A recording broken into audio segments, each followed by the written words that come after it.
Hey guys, I'm Chewy Mew and welcome to my channel, but more specifically, welcome back to another Chewy Mew review, where today we're going to be taking a look at a figure that is definitely one of my favorites, and that is the Spider-Man Classics Ultimate Lizard. So this is one of those figures that I've saved the packaging. Most of the times my mom would tell me, just save the packaging, because most times I would open the package and throw it away. But this one, with how much I love this figure, I actually saved this figure. I got this one brand new at KB Toys in like 2005 or something. I think this figure's from like 2003 or 2002. I think 2003. But this figure, lift this up and you can see that. Very good packaging. He also comes with a breakaway lab table. The good old 90s Spider-Man logo there. Love that cartoon. You can you can open this up. All those are going to spill out. You also get, aside from the lizard figure, you also get this thing that had these pieces in it, which this thing, you can put together like a desk thing. I'm going to move that out of the way. Let's take a look at the back of this. So here, he has a gimmick that moves his tail. Push button on lizard's tail to activate action. Assemble table as shown. They make the table so you can have lizard smack it with his tail. And destroy lab table. You also get Ultimate Rhino, Green Goblin, Ultimate Lizard, Morbius, Tailstrike Scorpion, and Carnage, which all of these figures I have, actually. I'm going to set all this goodie aside. You've got his tail. They actually take the tail off in packaging, so it's not in the way too much. And here is Lizard. I know most people might not be a fan of Ultimate Lizard, but I love this design. To me, this is awesome. It's also a very big figure. Like, he's quite a bit bigger than Spider-Man. And to put his tail on, he's got a hole right there on the bottom of his tail. Then you put that in. Am I doing it right? Yeah, you put that in right there. And it clicks. That satisfying clicky clicky. It sounds like, kind of like bones cracking. I want to get him there. Oh yeah, there we go. Nice level up. So first, let's show his gimmick. You press his tail and his tail swings. So yeah, the gimmick stops the tail from having articulation or anything, but I mean, I don't care. It looks awesome still. Even with a gimmick, I feel like a gimmick is only bad.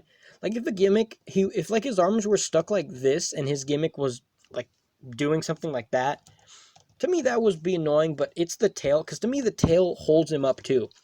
If the tail was like bendy and wiry, I don't think you could hold his tail up, but that holds it up really good. So let's put this boy aside, put him right here so you can still see him. Let's put together this table.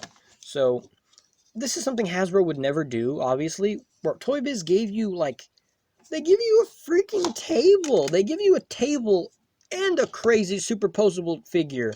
A big one at that. This shows you that Toybiz was the cream of the crop. So you get a bunch of test tubes here. You get some foil files. You get a beaker here. And you get 3 books. 2 blue and 1 pink. Which, why do you have 2 blue? Then you have these legs. Use this table as like Peter Parker's desk, you know. And then what you do is you take Lizard, and then you go pow, which I didn't do it too good, but that's pretty much what they give you this for. And like, even though it's like a dumb accessory, I mean, Toybiz still gives you a desk. Like, Hasbro doesn't even give you toe articulation. You think they're going to give you a desk? Let's set that aside. Let's take a look at this awesome figure. Very big figure. We compare him to, if I grab the Spider-Man Classics, like 90s cartoon style Lizard, this guy's huge compared to this guy. We set him aside there as well. We can also compare him to my first Spider-Man figure ever. He's still bigger. He's not like crazy huge big, but he's definitely one of the big boys, as the Lizard should be. Move that out of the way. There's like some dust on my table, it looks like, from the packaging. This Lizard looks great. Let's move the camera up closer. Let's take a look at this face. I like the look that he looks. Oops, his tail came off. I've always, as a kid, I was scared to break his tail. Put that back in there. I've always been scared to break his tail. Like, what if you break the peg and the tail doesn't stay on you? You know, something like that. I was scared of that, like, as a kid. So that's why some figures, they have no wear and tear, because I was scared to break them. But here's his face. Actually, you know what? For close-up shots, I'm going to put the light here. And there's a close-up shot of his face. Very good-looking face. He's got these, like, fin-looking things here. I like how this one went more for an iguana. Looks kind of more like a lizard. Or like a, more like a, kind of like a crocodile-iguana fusion. Whereas the classic lizard looks more like, you know, it's your stereotypical lizard. He's got this, like, goozle thing here, like the turkeys have. He's got his, like, fin on the back. Because this one looks like he's more designed for swimming. A lot of great detail. You can even see he's got his, you can see parts of his like shirt underneath. His lab coat's completely gone. You can see parts of his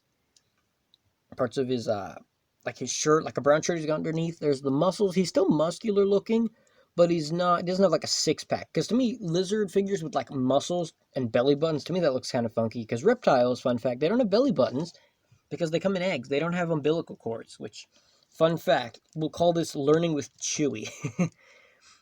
Also, you got more texture here. Oops. My phone's already at 40%. I've been reviewing for like over like an hour, maybe 2 hours. My phone battery's gonna die probably soon.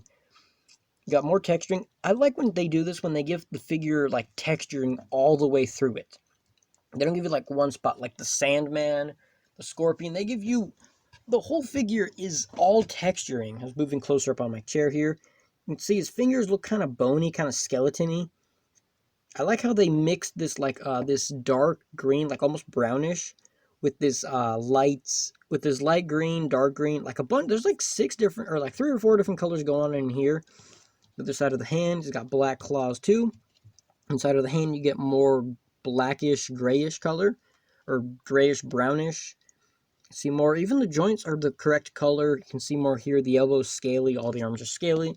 Torso is very scaly. Pretty much my only complaint with this, but to me it's still meh, is he's got this lever here, which obviously moves the tail. As he moves the tail, but to me, yeah, that's whatever. To me, that never really bothered me.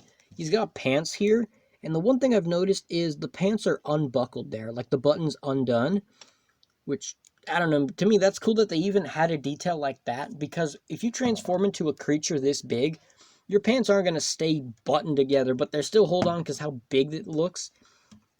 So he's got some more cuts there in the pants where his legs are sticking through. A lot of rips and tears where like the pants ripped apart. I like that they give the legs random cuts. Like this one has small, this one has huge, where they don't make them symmetrical because like they're not going to be symmetrical, of course. He's got some more pants coming off here. That joint's not the correct color here, which is kind of weird because this is brown. I would think the joint would also be brown here. Got some more rips on the back, rips on the other leg here. Great texturing all the way through it. A lot of like bubble, a lot of looks like the way you'd expect a lizard to look. Very like bumpy, very bumpy, very scaly kind of looking. So he's got the feet there. He's got 3 feet, which I think lizard typically has 3 feet. There's the bottom of the foot. And in the foot right here, Jurassic Park looking foot. 2004 Marvel Entertainment Toybiz Worldwide, made in China. So yeah, I think I actually got this one in 2004, because by 2004 I didn't play as crazy with my toys. He's also got those horrible yellow eyes, as the lizard typically does. The tail has a lot of detail too. He's got a fin here that kind of curls around with the shape of the tail. Like this is, I guess this would be the top of the tail where it's kind of brown looking, and the bottom is more green colored. Move the camera back a bit. Definitely great looking figure. Looks really awesome. A lot of fun playing with this as a kid. This is, I will say, my favorite lizard. I do have the Fearsome Foes box set lizard and also the other classic Spider-Man Classics figure. But this to me, this takes the cake as far as my favorite. I do actually think it's better than the Fearsome Foes box set, which that might be an unpopular opinion, but this figure is just absolutely awesome. I even love that he can stand. You can have him stand like this with his 2 feet flat on the ground, but Lizard, he stands with his feet like this. Also, if you guys know the new animated series, the MTV Spider-Man cartoon that was in the I think 2003, like it was released. It was supposed to be kind of connected to the Spider-Man 1. The comic that show had a lizard that was like this kind of design, except no clothing on it, which that was kind of funky. But I feel like this figure kind of is based on that. I'm sorry I had to yawn there. Awesome looking figure. Looks really cool. A lot of fun playing with this as a kid. This figure, like to me, there were some figures in my collection that were absolutely amazing. Like this one, my first Green Goblin, my first Doc Ock, the Spider-Man Classic Sandman. The other Spider-Man I reviewed in the past review, my first Spider-Man ever. A bunch of figures. Like back when my collection had like 6 or 7 figures, that was awesome. I was so deeply connected to everyone. Like all the figures I have, I'm pretty much have a deep connection with all of the ones. Pretty much all the ones before 2012, I would say, I'm extremely deeply connected with. The ones after is when I started losing as much interest. I stopped playing with my toys as like intensely as I did, which as you can tell with how worn out this guy is. This Spider-Man and the Green Goblin, I had them in 2002 until like 2004. That's when I got my next Spider-Man toys. And in 2004, that's when I got the box set. I got him, that other Spider-Man I reviewed before, Sandman. Or no, Sandman was I think 2005. But a lot of these figures, my first figures are awesome. Very, very awesome Lizard too. The camera doesn't do it justice with all the crazy texturing he has. In real life, this figure looks so much better than in the camera. Oops. But very great figure. Definitely. Sorry, I had to yawn there again. Definitely my favorite Lizard figure. I have a lot of great figures in my collection, but some figures like I keep falling over. But some figures like this, to me, these stand out. He's got a ball-jointed head, not too much movement because he's got the neck thing here. He does look up pretty good, doesn't look down too much, and it does kind of tilt side to side. So actually no, it moves pretty good. Like you can have him tilt a lot that way, tilt that way. He can look up pretty good. He can't look down though because his this crazy Adam's apple thing. His mouth opens up pretty good, and you can see his tongue and his teeth in there, which I didn't talk about that. Very nice teeth. They're too white for a crazy monster like this. And then you got a big reddish tongue in there. The arms rotate all the way around. There we go. It doesn't go all the way up, but it goes up pretty good. Rotation here in the bicep, double bend in the elbow, rotation here close to the wrist, hinge in the wrist, and the 4 fingers bend together to make him do like a fist. But I typically leave the hands open because you never see Lizard with like a fist. He doesn't punch, he kind of like scratches, like Wolverine kind of thing. His waist is kind of loose here, but I also feel like they made it kind of loose so you can do this. Or maybe that's loose for me, I don't know. But pretty good movement there. The legs kick back pretty good. They don't kick forward too much because how thick the thighs are. The legs kick out pretty good. And Lizard can do the splits. His tail kind of blocks it, but he can do the splits still. Rotation here in the upper thigh. I never really, as a kid, I didn't use those joints too much, but they definitely very good motion there. Double bend in the elbow, double bend in the knee. I keep calling that an elbow. Rotation here near the foot. The foot goes forward pretty good and goes back really good. He has a very slight hinge. The foot goes forward pretty good, or goes up pretty good and goes down a little bit. But yeah, that's all for this figure. Definitely, by far in my collection, my favorite Lizard. Definitely one of my favorites. I would say he's definitely in my top 10 figures, which, yeah, that's going to be all for this review. Let me know how awesome this figure is. If you like this video, leave a like, and if you want to see more awesome reviews, let me know. I'm going to keep reviewing more figures.